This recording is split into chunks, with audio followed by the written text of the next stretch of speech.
My name is Mutinta Nketani, and I come from an organization called the Zambia Alliance for Agroecology and Biodiversity in Zambia, obviously. But I'm here also representing an alliance of a South African initiative called the Seed and Knowledge Initiative, SKI, which is implemented in 4 Southern African countries, that is Zambia, Zimbabwe, Malawi, and South Africa. So I'm here in those 2 capacities. About ZAB, we are an advocacy platform. Like the name says, from the Alliance, we are a network of civil society organizations, individuals that advocate for farmers' rights and agroecology as the framework for realizing sustainable food systems.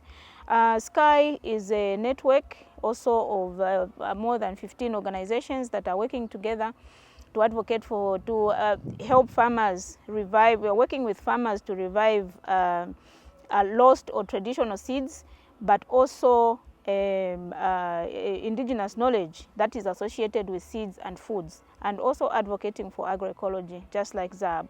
So my impressions from I will mention the 2 events, that is the Agroecology Entrepreneurship Conference.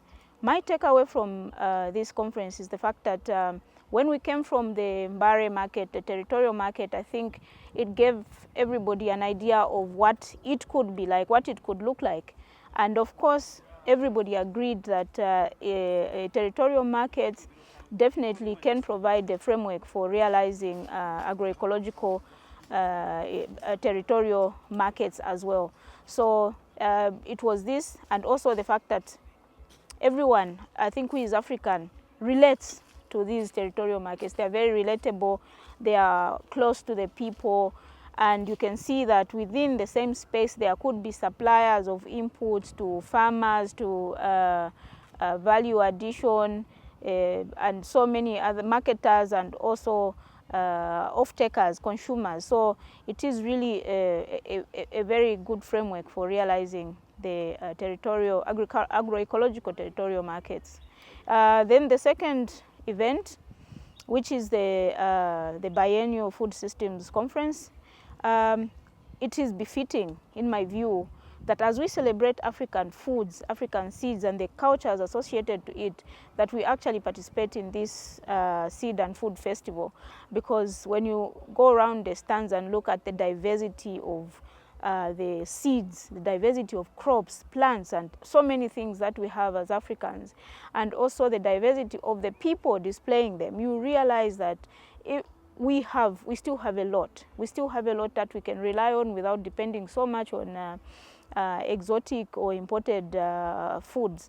At the same time, you also see that even with all this diversity, there is a lot of similarity between different people coming from different parts of Zimbabwe and those that have displayed products from different countries. So territorial markets or agroecological entrepreneurship is really critical because, first of all, we are grappling with the crisis of hunger, climate change. We are grappling with the crisis of health and nutrition. So in essence, agroecology really becomes the framework for fighting all this.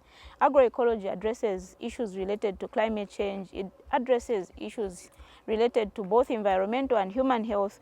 Agroecology addresses issues related to human rights, consumer rights, the rights of the farmer. Agroecology also addresses key policy issues that relate to the well-being of the nation in general. At the same time, agroecology is a vehicle for achieving sustainable food systems, and as Zambia Alliance for Agroecology and Biodiversity and as a Seed and Knowledge Initiative, we are very confident that agroecology is this framework that all African governments must adopt to realize sustainable food systems for all. Yeah, my words to the rest of Africa is that let's embrace our foods, our seeds, our cultures. Let us revive our seeds, our foods, and the knowledge that go with this.